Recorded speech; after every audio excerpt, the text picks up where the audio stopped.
Matthew chapter 16. The Pharisees and Sadducees came to Jesus and tested him by asking him to show them a sign from heaven. He replied, "When evening comes, you say, 'It will be fair weather, for the sky is red.'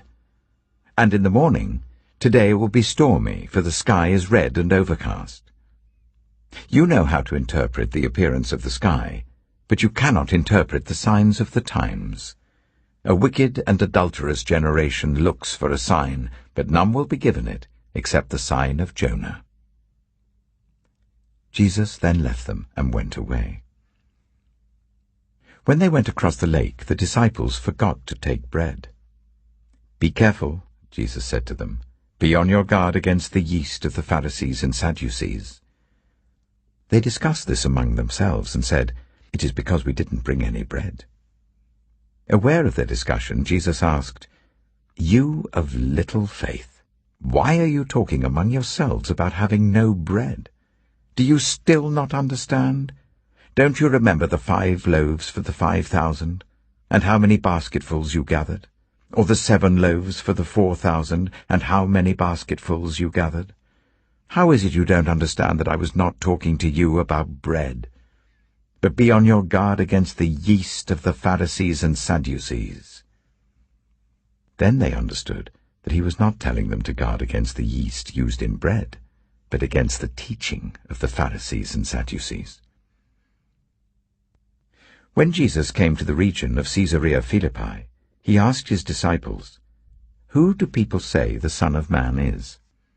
They replied, "Some say John the Baptist, others say Elijah, and still others, Jeremiah or one of the prophets." "But what about you?" he asked. "Who do you say I am?" Simon Peter answered, "You are the Messiah, the Son of the living God."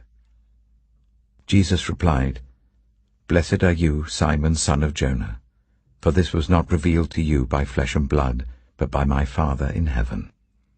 And I tell you that you are Peter, and on this rock I will build my church, and the gates of Hades will not overcome it.